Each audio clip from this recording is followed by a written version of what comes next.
I'm a disgusting marvel of bioelectric perfection, Jim. I'm the best beast that ever breathed. I'm a sexy, horrible bastard, and I'm here to loosen the glands of American audiences everywhere. That's right, I'm Murderer, the latest incredible product from the clever buns at Optimark Synthetic Personnel Solutions.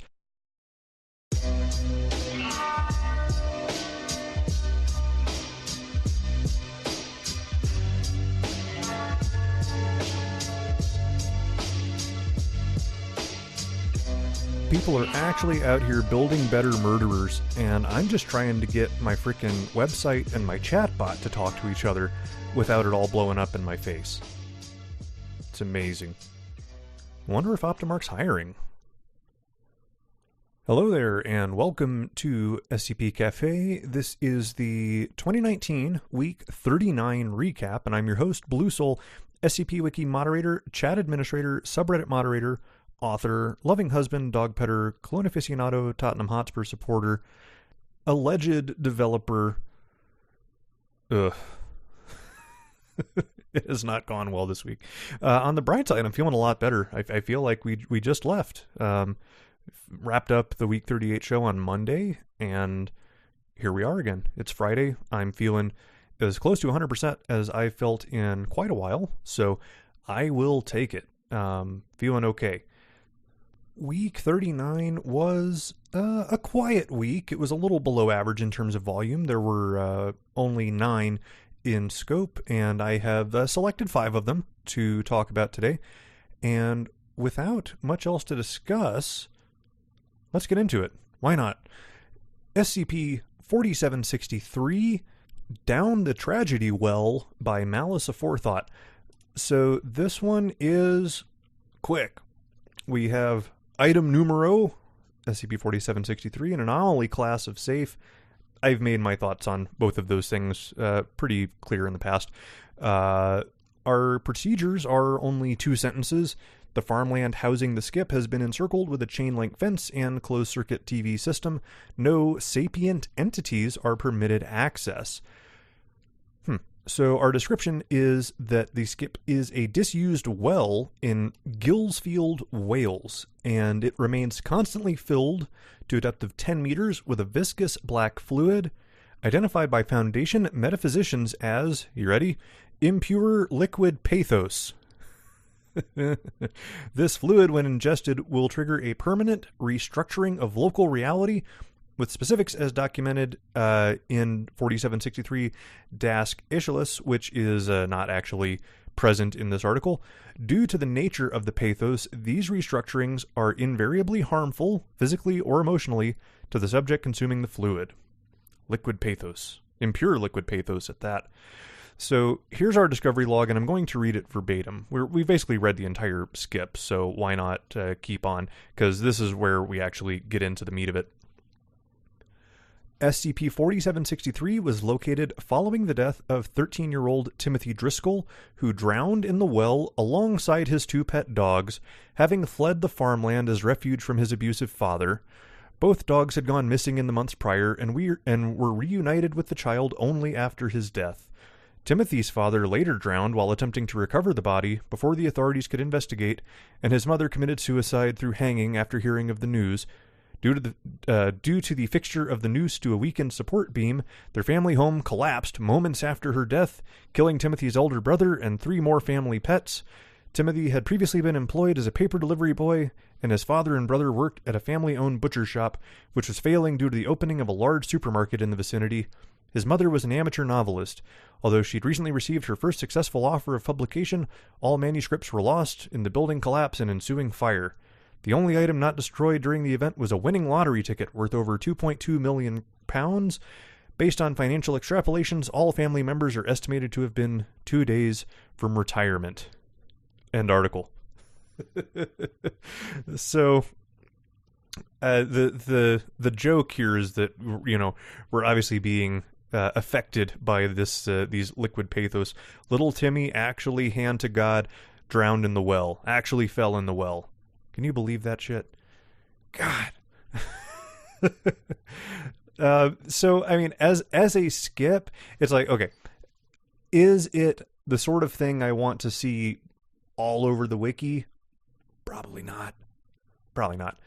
But every so often, employed sparingly, when we sort of take the gloves off and go directly at the reader through narrative and pure narrative, that's entertaining, and I'm okay with it.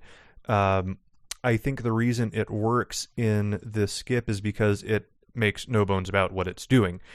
We actually say it's liquid pathos, and by the way, this was mentioned in the comments. It's entertaining that the Foundation is able to readily identify a substance as not only pathos but impure liquid pathos. That's fun. I think the brevity really works to the advantage of the piece. If you go too much longer than this, I think it would overstay its welcome, and the punchline would... it's not so terribly strong that the build-up to payoff ratio really works in its favor going much longer than this. So I got a chuckle out of it. That's as good a reason as any to give this a +1. Don't have a whole lot else to say. We talked about the whole thing. We could talk about item numero if you want. Moving on, SCP-4389, titled Big Ol' Eyebrows, by Werillium. And for the second article out of 2 so far, we have no formatting, no fancy themes, no images, and we have an object class of Euclid. We have about a paragraph's worth of procedures. Agents are to monitor for presence of the skip through fronts such as salons and cosmetic stores. We have developed an insecticide, 4389-X. This has been introduced into the formulas of shampoos and cosmetics and skincare products to curb the spread of the skip in affected areas. Additionally, we have Foundation agents posing as dermatologists, and they are there to explain the resulting dead skip instances as a new type of skin disease and remove them accordingly. Our description begins with the statement, SCP-4389 are a species of parasitic moth. Having it on its own in this way is sort of interesting. Normally, I think we would probably couch this in something a bit more science-y. We would say, I don't know. This struck me as interesting. Not necessarily good or bad, but different. The work continues. It says that the skip's eggs are only 200 microns in diameter. That's about the width of a healthy human hair. And they're carried by the air until landing on a human's face. Our tone here is not quite at the level I'd like to see. That they are carried by the air until landing on a human's face would imply to me we have sort of an imperative tone here. This is a future tense, that they are only carried by the air. They wouldn't be carried by any other carriers ever, and only land on the faces of humans. Obviously, that's not practical. That's not exactly what's going on. That's what we're concerned about in the activation of this skip, and we should probably make mention of it in that way as well, that we see their effects manifest and being carried through the air. I don't think buys much in the skip, and it doesn't seem to actually be necessary to trigger the effects that we have going forward. So that could probably get removed entirely, or at least modified. If it does land on a human's face, and then we can say, it spreads through, and we talk about how it spreads further on in this thing. So, I think the tone here needs just a little bit of work to get away from that future tense, that imperative. So, upon contact with human skin oils, the 4389 caterpillars will hatch, migrate towards the person's eyebrows, and burrow into hair follicles. We have a footnote here explaining that while rare instances have been known to colonize the nostrils and ears with a much lower survival rate, it then says that while the person sleeps, the caterpillars consume hair and each other, rapidly growing in size and sprouting hairs that match the host's color. The last 2 caterpillars remaining entrench themselves into the skin and brow ridge, occupying the same location as the former eyebrows. Got caterpillars up there. Due to their composition and body structure mimicking the texture of human faces, the skips' infestations are rarely noticed, with hosts often dismissing their movement as random twitches or spasms. The skips feed mainly on skin oils, dead cells, and we could probably use the word sebum there, sebum, as the proper jargon in this case for skin oil, dead cells, skin mites, and skincare products, and do not grow appreciably over the majority of their 3 to 5 month larval phase. The article then states that the skip produces eggs consistently through its larval phase, which is in opposition to most lepidopteran behavior. These eggs are usually assumed by the host to be dandruff. And then it says, threading and other cosmetic processes excite the caterpillars, leading to more eggs. I did not know what threading was. Nobody has touched my eyebrows since 1988. It turns out that's a thing that people do to their eyebrows, and I'm probably screwed up my Google search history now, and I'm going to get all sorts of shit. But there you go. Those are the sacrifices we make here. So the threading leads to more eggs. We have estimated that a single skip caterpillar can produce over 500,000 eggs in its lifetime. However, only a few will survive to hatching, as the eggs are short-lived if they do not reach a suitable location on a human body. This would be, I think, a good time to insert a number. And as a writer, this is as simple as, how many people do I think I want to be affected by this? And, if it's 1 out of every 50 people or whatever, then you can sort of do that math on 500,000 eggs and say, okay, well, 50 people, that's 99.999% of them don't survive. And then we can say, 0.000 however many, 1 is the survival rate. And that gives us sort of a sense of rarity, because when we say only a few, well, 1% of 500,000 eggs is still 5,000 eggs. So when we say a few, I usually think a very small number like that, but that's still potentially a ton of eggs. And going forward long term, if 5,000 of them survive, we've got the whole of humanity infected in short order. If 5,000, each one causes another 5,000, and so on and so forth. So I think a little bit of some concrete numbers there, and this is really whatever you as the writer want to do to sort of build this skip in our world. So upon the conclusion of their larval stage, they form cocoons made of hair and often induce severe headaches, migraines, or unconsciousness in hosts, and after about 24 hours, the cocoons burst open, releasing swarms of 80 to 120 moths resembling the Isabella tiger moth in size and shape, each one composed of extremely long animated hairs. I think we just went off the rails a little too far. Let's continue. The skip was discovered during a raid on a warehouse owned by one Marisol Palacios, who had been harvesting 4389 moths from several dozen hosts and used the hair in creation of high-quality wigs and hair extensions. The Foundation had intervened once the wigs exhibited their anomalous capacity to embed into wearers' skulls after a dormant period and cocoon the entire body, transforming the wearers into larger moths. Palacios has not been found. End article. I think we tried to do too much too fast at the end. Our pacing suffers severely as a result. And William is an extremely talented writer. I really like their stuff. I think this needed a bit more thought and care put into what do we really want to include, and when we all of a sudden go into something that is hard to suspend disbelief on, that this one caterpillar all of a sudden spawns 100 moths on average, each one's made of animated hairs, we kind of need to frame that in a way that the reader's not going to all of a sudden be very aware that they're reading a story. And that was kind of the impression that I got in reading this. So this, all in all, I think started out okay and was a little bumpy, I think, most of the way through. And I don't feel like the ending is fully justified by what we built up to it.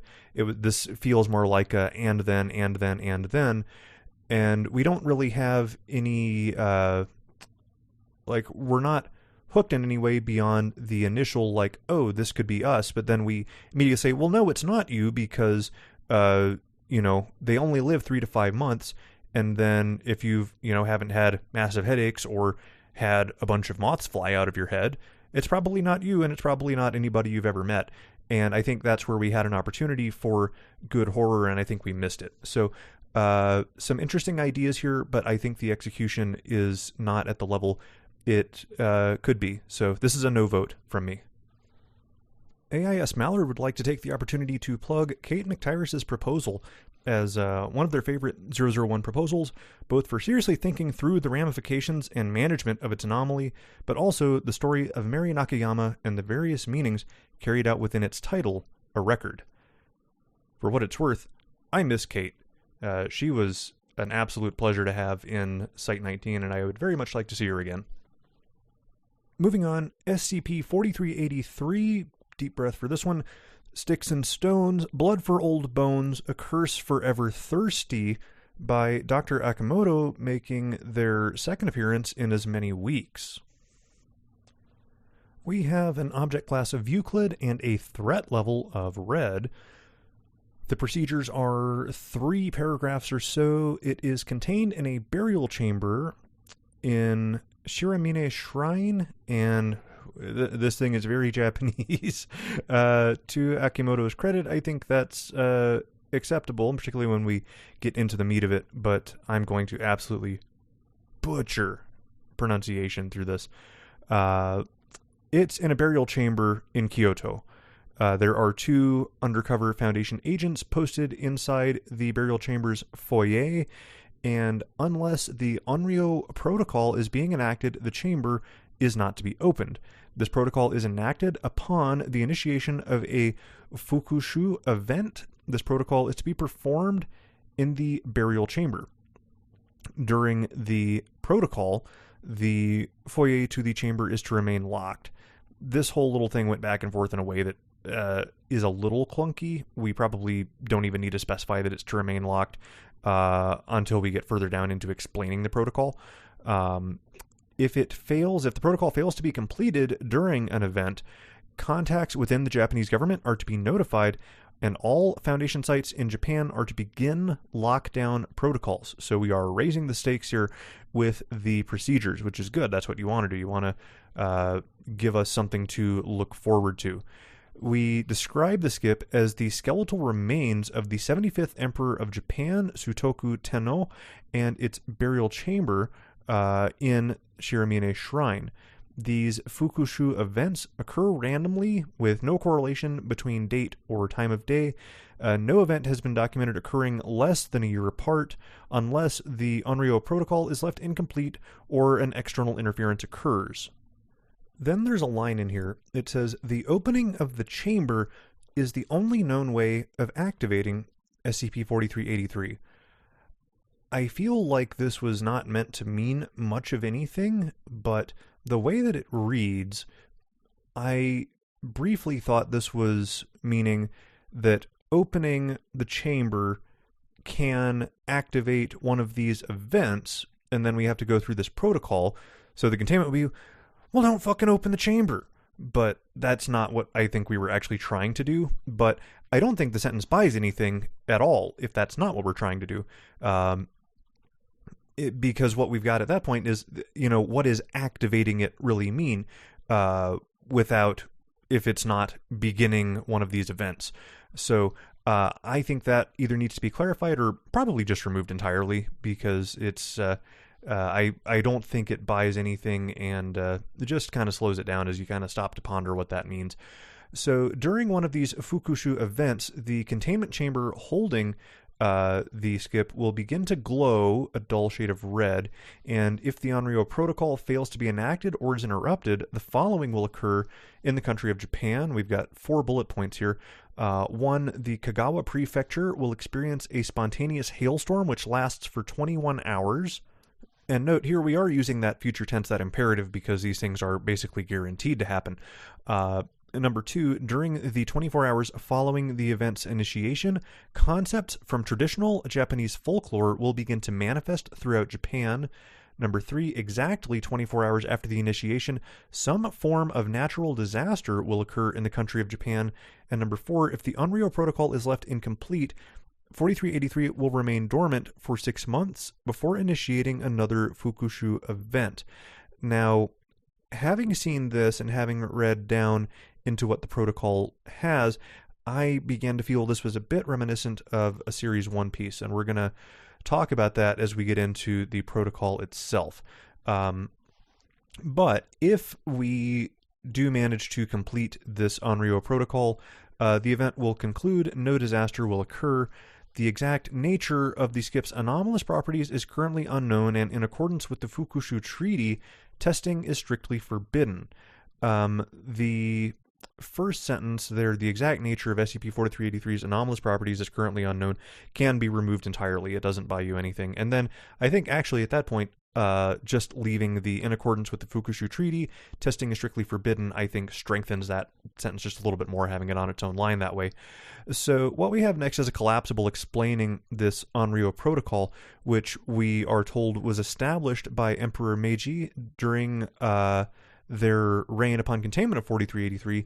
The ceremony consists of 3 acts, which reflects key moments of Emperor Sutoku's life, specifically the betrayal of his father and brothers. 3 volunteers are to be provided by the Japan Self-Defense Force each year to carry out the protocol, and since we know we've had there's at least a year between each one, I guess that works. The volunteers must be native Japanese man and his 2 sons, who must willingly participate with no form of outward persuasion. During the event, the 3 men are to be documented as the father, the eldest, and the favored. So we're setting the stage for what this protocol lays out. And the ceremony requires a wakizashi, a tanto. These both need footnotes. I had to look them up. I'm not familiar enough with Japanese history, or in this case, Japanese weaponry, as they are both swords. 3 wooden bowls, a bucket of water procured from the Ine Bay, and 1 liter of blood from the current Emperor of Japan. We have a footnote here saying this is provided annually by the Japanese Self-Defense Force. So they are aware of this skip and the containment procedures. It's interesting. So we then talk about the ceremony itself, split into 3 acts. Act 1 is the untrusting father, and the eldest pours the emperor's blood into one of the 3 bowls, presents it to the father, who will accept the offering. The father writes 25 holy sutras on the east-facing wall of the chamber using the blood of the emperor. Upon completion of that, they will kneel before the east wall, and the bowl of blood will be collected by the eldest, who places it back in the center of the chamber. Using the tanto, the father will commit seppuku, and the eldest will then ritually behead them.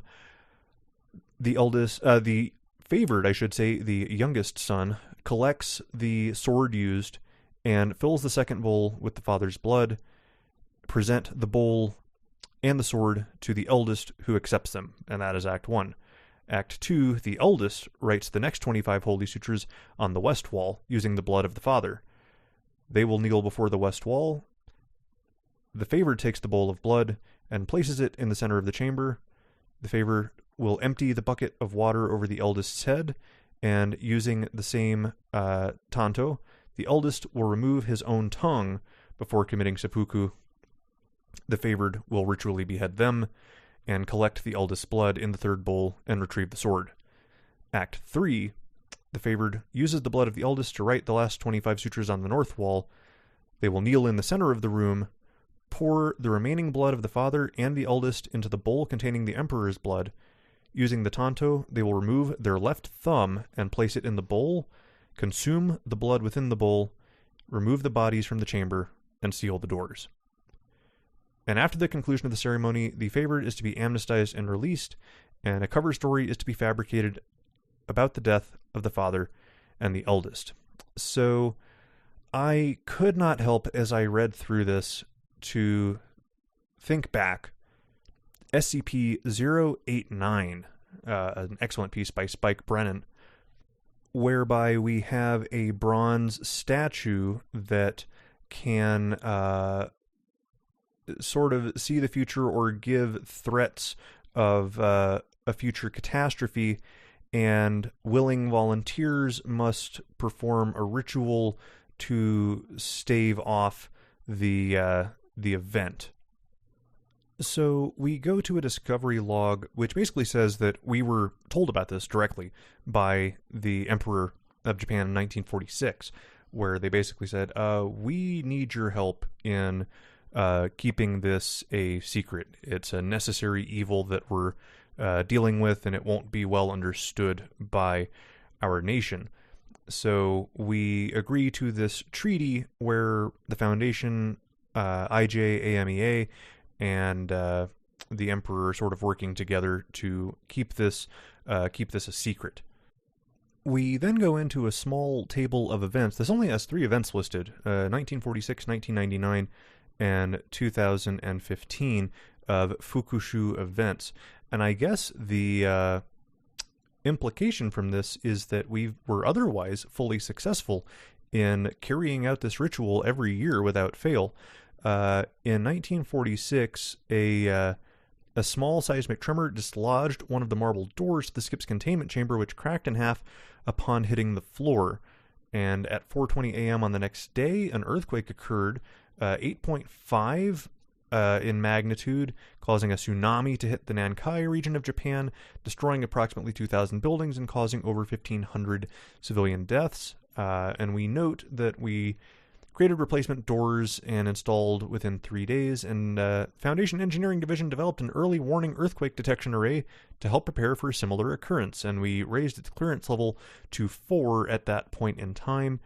In 99, during the protocol, a volunteer refused to carry out the ceremony, and at 5:06 a.m., a flock of avians resembling the classic depictions of Japanese Tengu began attacking civilians, and within 24 hours, the Sakurajima volcano began a minor eruption, causing mass pollution.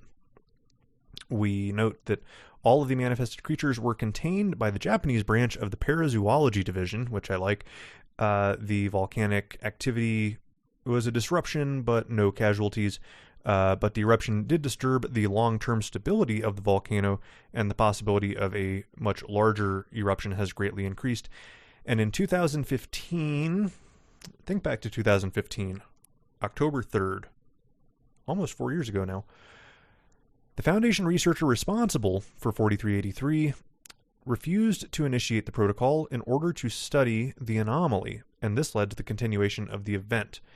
At 7:28 p.m., a 90-meter-long octopus appeared off the northern coast of Japan. This creature destroyed 3 fishing vessels before a Foundation Naval Response Unit terminated it. 24 hours after the event's initiation, a magnitude 9.0 earthquake hit northern Japan. This earthquake and the accompanying tsunami led to the severe damage of the Fukushima Daiichi nuclear power station. I saw this coming from a mile away. 3 days after the event's initiation, the doctor was removed and the protocol was enacted. The doctor was terminated for directly disobeying the orders, forbidding testing of 4383. Now, the last thing we have in here is a SkipNet login.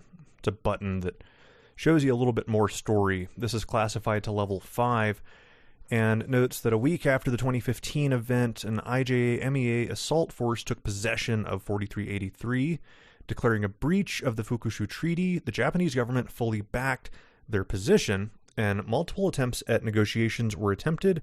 All have failed to reacquire the anomaly. O5 Command has ruled out a forcible recovery effort while it remains contained, but if at any point IJAMEA or the Japanese government fails to contain the Skip Foundation, will forcibly regain control of the anomaly. That's signed O5 Command, and we end the article there. I don't know that that ending is of sufficient gravitas to justify the way that we sort of presented it. It also doesn't make a lot of sense that that's not fully borne out in the current containment procedures. That, you know, it would almost be a reasonably good hook to go back to the beginning and say it's uncontained. Why is it uncontained? Because we're not containing it. It's being contained by others, but from the Foundation's point of view, that's no containment.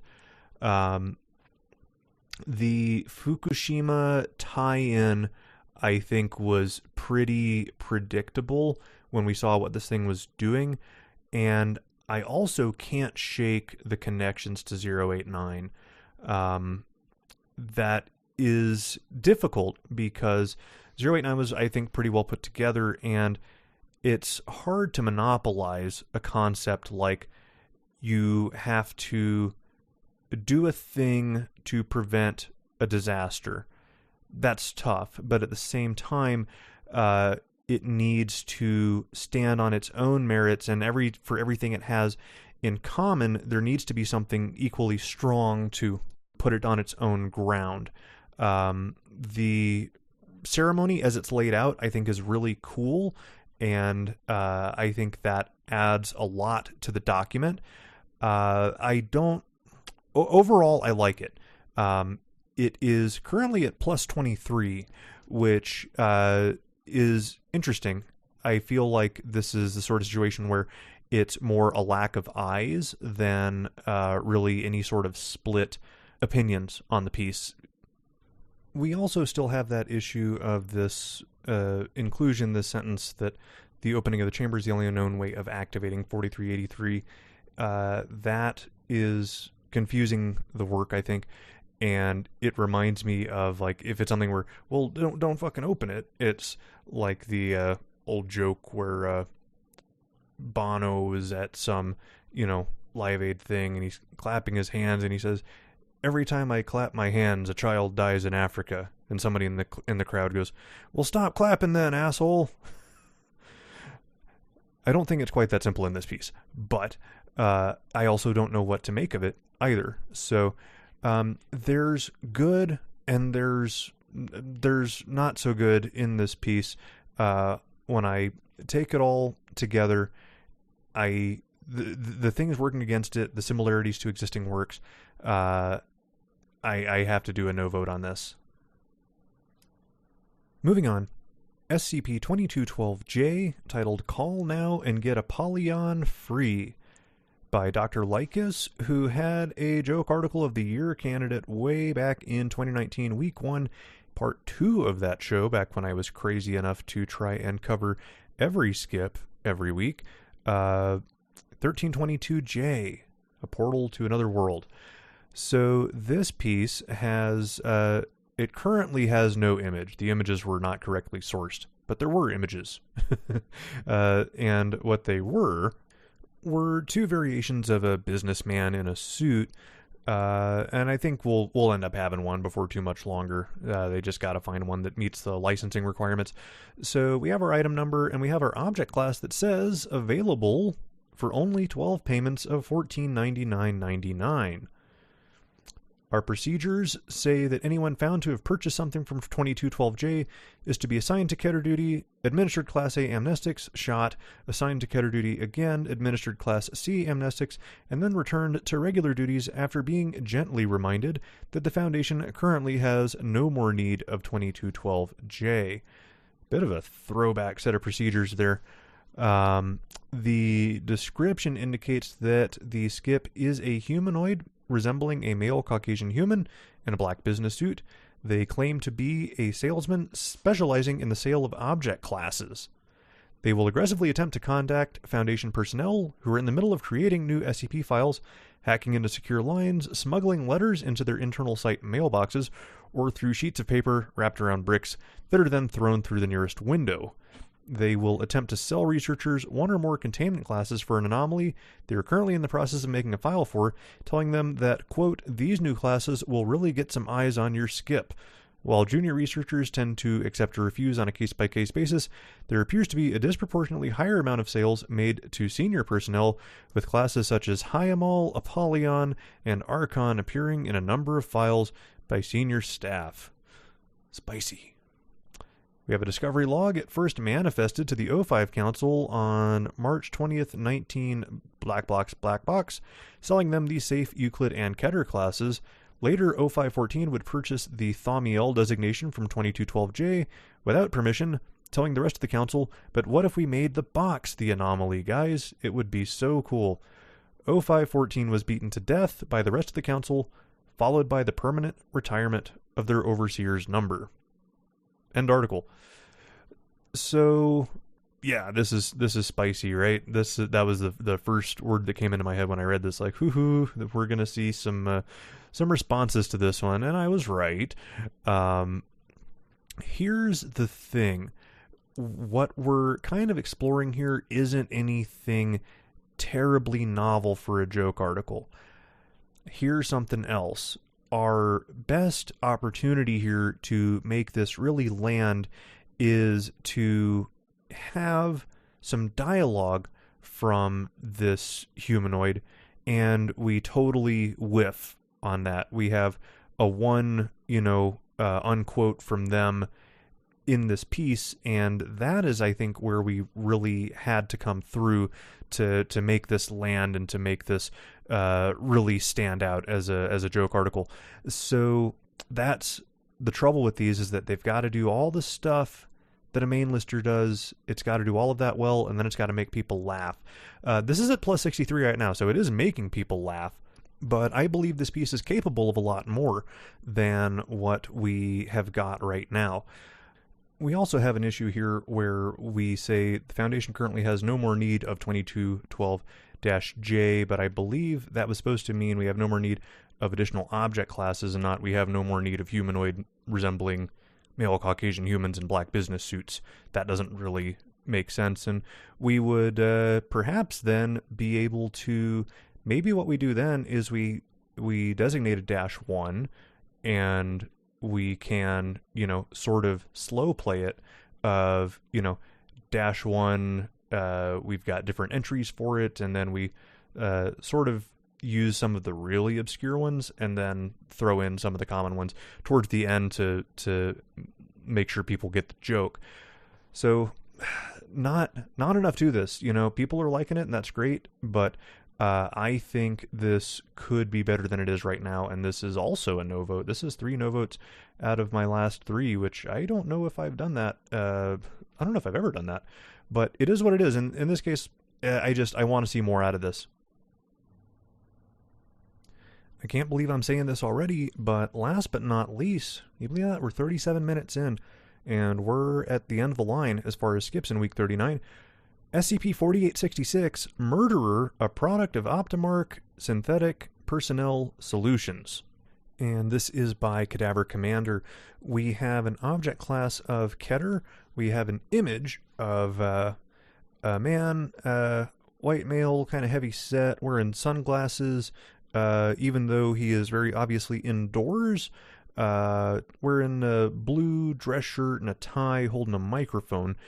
And the caption reads, "This is 4866 on stage at American College of Surgeons Clinical Conference, attempting to give an unauthorized presentation on human biological frailty before arrest and detainment."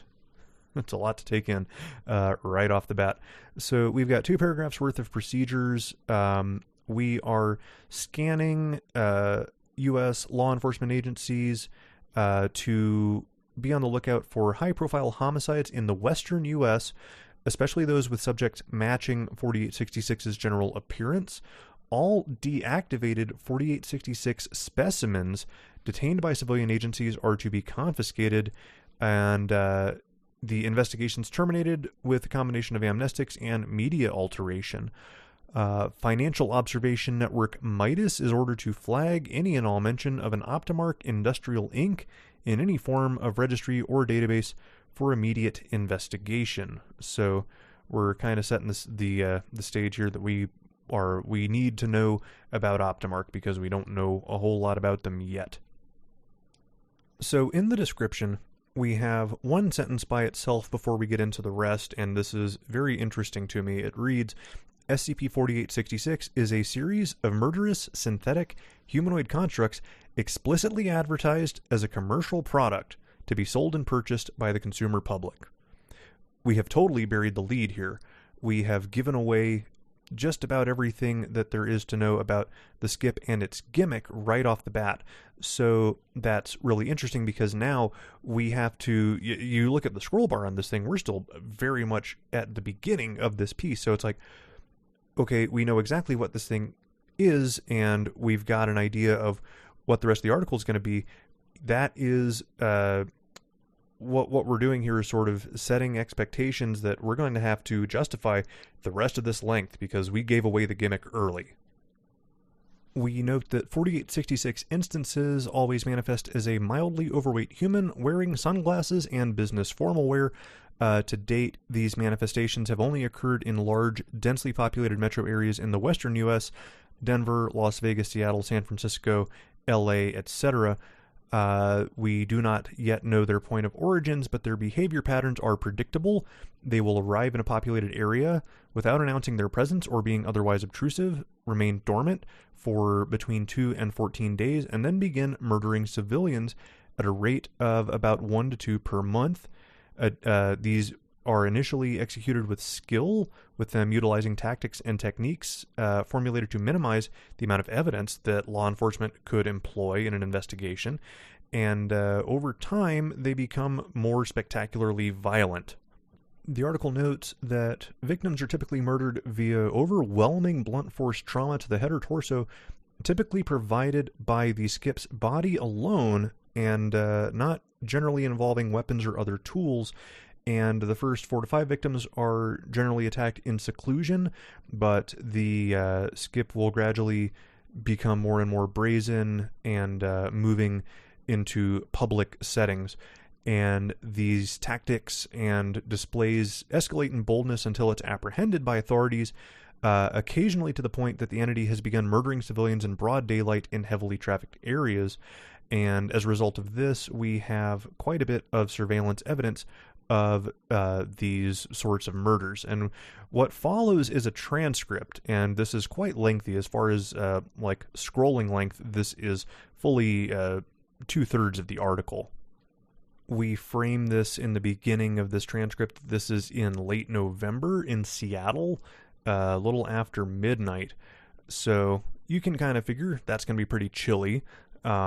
We've got a young male wearing a hoodie, leaning against the wall of the gas station, smoking a cigarette, and the skip rounds the corner and stands by a dumpster about 40 feet away. He is an overweight male in slacks with a button-down shirt, tie, and sunglasses. Again, 12:14 a.m. at this time. Our victim here is not really paying attention to him. He's looking at his phone, and this whole time, the skip is standing there motionless, smiling, and sweating profusely despite the current temperature of 13 degrees centigrade. Our victim gets scared shitless when he notices the guy, finally, that was just standing there. And at this point, the skip removes its sunglasses, revealing a second, smaller pair of sunglasses underneath the first. It snaps the sunglasses in half, throws the pieces over its shoulder, and points at the guy. This is a really strong little line here that we're, trying to give this guy character immediately without saying a word. And this is where, the guy starts to speak. We start to kind of understand what we might be dealing with this skip, because all we've seen so far is they're sort of indiscriminate murder machines. So what we have, once we start to get into some dialogue, is, "Hey there, pal. You look like the kind of guy that understands quality when he sees it, am I right? You've got the ligaments of a discerning organism. A cool cat out and about looking for trouble on the down low. That's fly. In fact, I've got something that'll impress the shit out of every one of your nociceptors so bad that they won't know what debrided them." So this is, it's like, what, fucking what? What does any of that mean? And the victim, for what it's worth, takes it to mean that the guy's trying to sell him drugs and says, nah, I'm good. I'm not looking to buy. And we're seeing a little bit of conflict escalating here, because the skip's not letting up and is being pretty creepy, as you might expect. And the skip also just sort of picks names at random to call this guy. At first it's Randy, and then it's Billy, and then it's Jim. So tension's rising, and the victim notes that he is armed, and the skip takes a hunting knife out of his pocket, out of his wallet, actually, This knife is somehow 5 inches longer than the wallet that it got pulled out of. He tosses the wallet away, which ricochets off a street lamp and lands in the dumpster. And, now, there's a weapon out, and the guy, our victim, puts a hand in the sweat into his hoodie, probably reaching for some weapon of his own. So at this point, the victim basically tells the skip to fuck off, go away. And at this point, and I'm just going to sort of quote this action from the transcript here. The skip raises the knife, opens its mouth, and takes a bite out of the blade, removing approximately 3 inches of metal from the weapon. It chews briefly before spitting the fragments at the pavement. The shrapnel leaves 4866's mouth at a speed great enough to produce a report not unlike that of a firearm and strike sparks from the asphalt. This is a bit on the purple side. I get we're trying to give some character here and try to really put the reader in the setting, but we've got a little bit too much, everything's a little bit too wordy for its own good as we go through this log. So after this, the skip is drawn a little more. It says, "That wasn't candy, sweetheart. Have you ever killed a man while staring his epiglottis right in the eye, Billy? You'll never look at the inside of a throat the same way again. That's a promise." And he throws the remains of the knife down by his foot, and in doing so, the blade lodges several inches into the pavement. At this point, the victim draws a pistol from his shirt and steps back and says, "What are you, man?" And the skip places its hand on its hips and laughs briefly. And this is where he introduces himself by looking directly into the security camera's lens as murderer, trademark.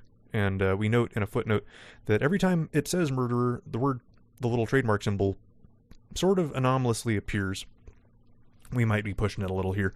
The latest incredible product from the clever buns at Optimark Synthetic Personnel Solutions. And we have a second footnote here that says a subsidiary of Optimark Industrial. Note, this footnote is registered as added at a time when no Foundation researchers were logged in to 4866's database entry. Internal investigation is currently underway.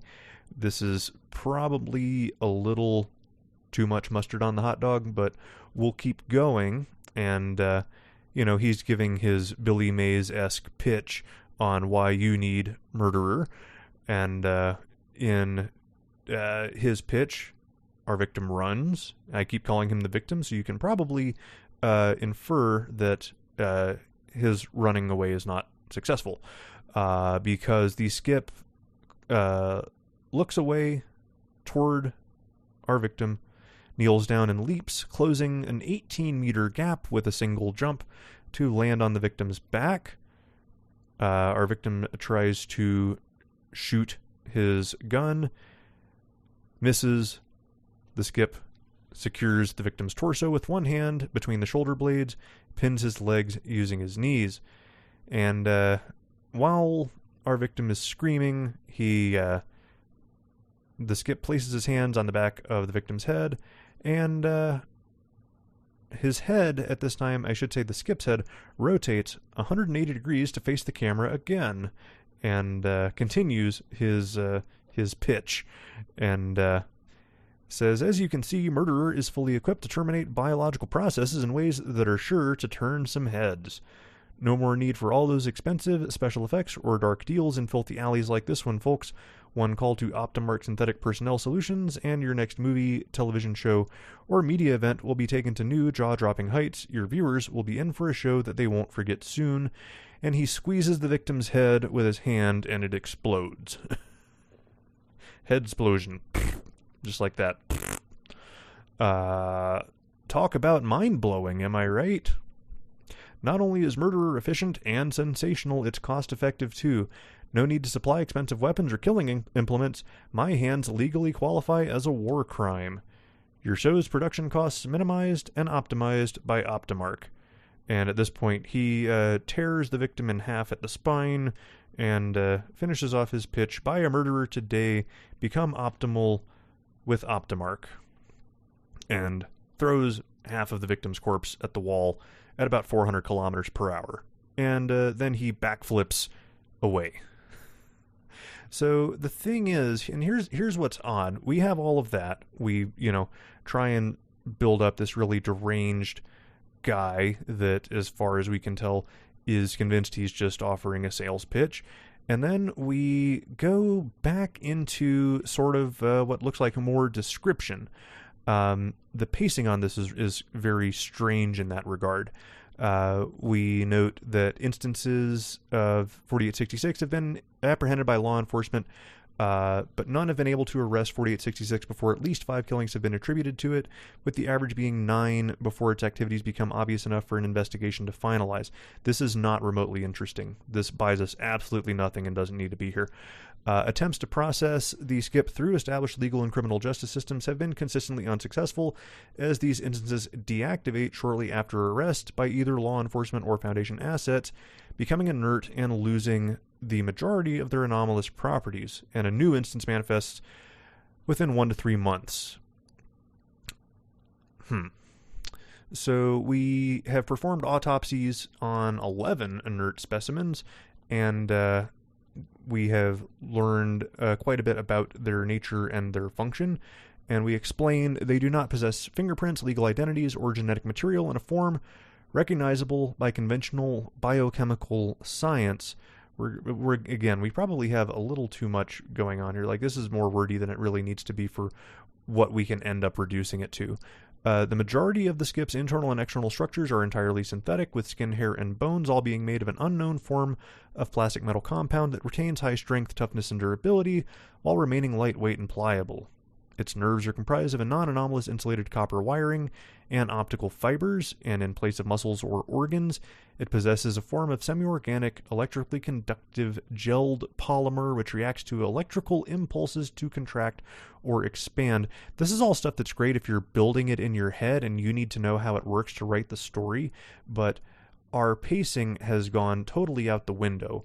We just had this, really action-filled log, and now we're talking about the gelled polymer is conductive, and you can give it an electrical impulse and it'll contract or expand. And I think we need to sort of determine whether this is worth inclusion at all, and if so, do we really have it in the right place here? We continue that the chemical and mechanical function of this unknown substance is not unlike that of conventional human muscular tissue, albeit capable of producing significantly more force over shorter distances. We, again, could probably infer that by what we have already seen of this thing. And it says that the synthetic bioform's brain is a computer, which, while sophisticated, is not anomalous in its own right. We are currently attempting to reverse engineer its structure, both to attain better understandings of its program behaviors and with the goal of adopting its advanced computational hard and software for the Foundation's own use.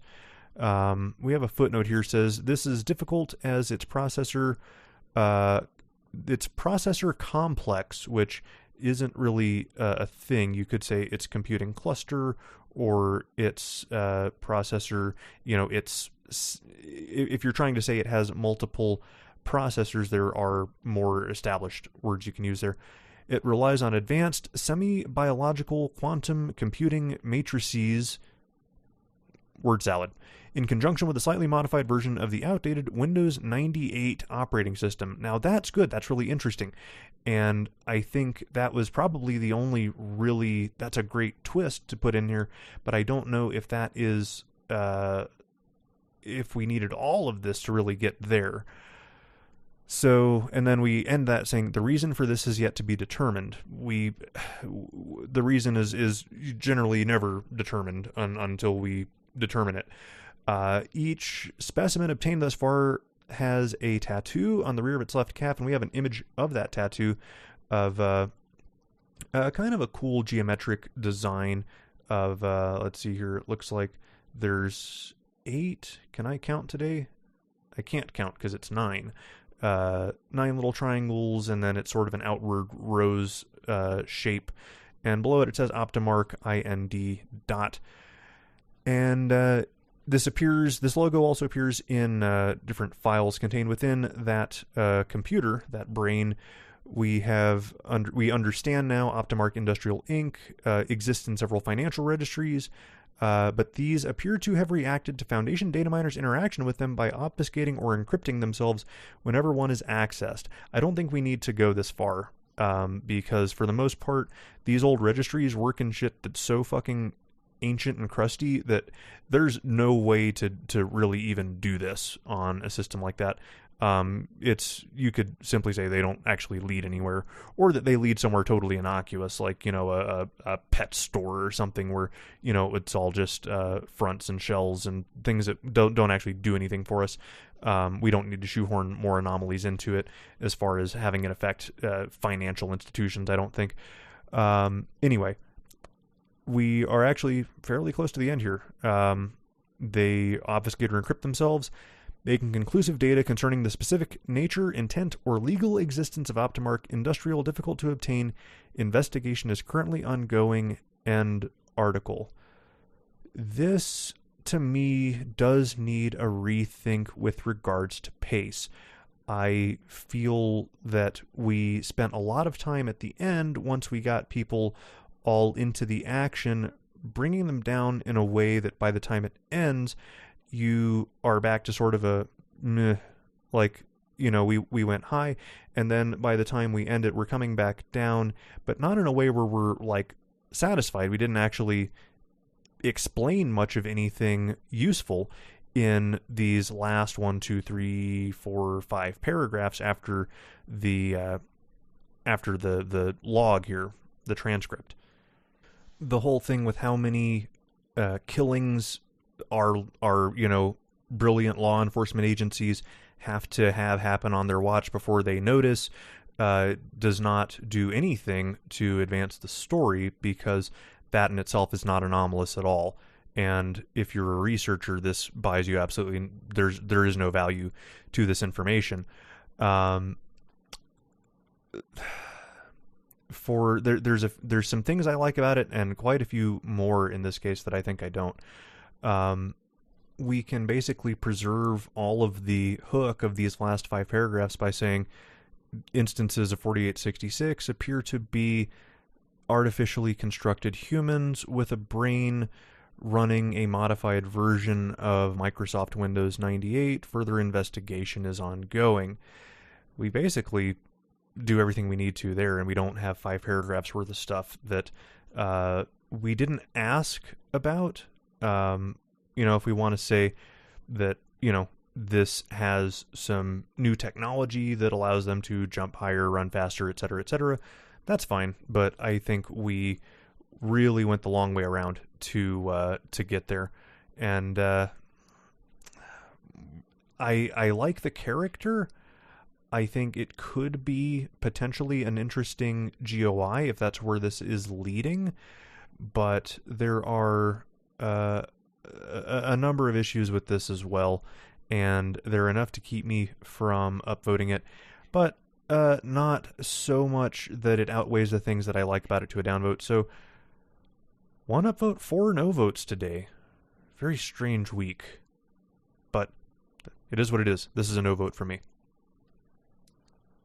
We have a couple of mailbag questions. AIS Mallard has sort of a sentence and then a question. By now, many uses of the SCP format and various techniques have emerged. The interview log, the cryptic procedures into description, etc. How can new authors avoid cliches and overused patterns to create something engaging while still working within the format? If I knew 100% the answer to that, I think I would be a more prolific writer. The thing is, a lot of when we talk about structure to these stories and things that, when we have that whole concept of stick to the format. Well, the format has obviously evolved over time, and new things that weren't the format, much to the chagrin of some of the old crusty users that still complain about SEK, would we do evolve, and as you spend time learning the different things and what we sort of translate a piece of the format into a literary device, what we're actually using it for, I think that makes things easier when we understand that, say, containment procedures are best used as story framing, that we use it for setting expectations, and that, making them cryptic is a way to try and build a story hook. Once you do that, those little pieces and tropes, I think, become simply ways to tell your story.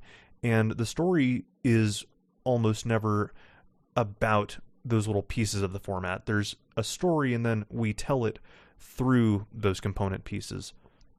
On the other side of that, you've got new writers that read, they go into top-rated pages, they see all of the Series 1 heavy hitters, the big getters that had sort of a fairly standard format, and they look at the rating, and it's, usually like 4 digits, and they go, oh shit, well, okay, well, let me do this. So let's see, object class getter, procedures, it must be contained by this many guards with this much stuff, and then I've got description of why it's dangerous, and then an interview log where the thing says cryptic shit, and that's it, right? Like, well, no, what you did was basically you copied all the stuff without understanding why any of it worked, and some of it in the past worked just by sheer novelty, and I think a lot of it was works that succeeded despite themselves, that the author told a good story that they weren't necessarily even intending to, and they become, there's nuance to it that they didn't even really know that they had in them when they first put it out there. And once you can look at it from that perspective of like deconstructing what makes a thing tick and what makes the reader like a piece or dislike a piece, then I think you really can use those little tropes, those little components of the format to their fullest. There was a second mailbag question from A.S. Mallard asking, how's your dog doing? He's doing all right. He is asleep, laying on my foot right now. He's been enjoying this lovely New Mexico late summer, early fall weather, and running around like a madman at most opportunities in the evenings. Dakota P. asks, or I guess states, I have an inquiry regarding the black moon and its proclivity for howling. I would greatly appreciate if you could clear this up for me. Me too, Dakota. I'm going to be honest, when I first made staff back in 2012, that was, I think that may have been, if not the first time I really saw 05 Command, and, they got the big does the black moon howl there. Yeah, I don't know. And everybody was already kind of making jokes about it in the first time that I saw it. So, if anybody wants to get to the bottom of it, sure, do it. That would be a good article. We can make it an essay alongside Roget's history of the universe. We can have history of the black moon and why it howled. And we're at the end of the line, folks. This was it wasn't really a short week. It was a regular week full of short skips. So, those happen sometimes. I will see you guys soon. I have a little bit of bonus content I'm hoping to get out Monday. But I have a fairly busy weekend as I am working on some IT stuff, both for myself and for the wiki. So, stay tuned. That will, with any luck, go out on Monday to patrons, and a week later for everyone else. Until then, or at worst, the week 40 recap. God, I can't believe we're at week 40 already. About this time next Friday. Sooner or later, keep reading, keep writing, and I'll see you on the other side.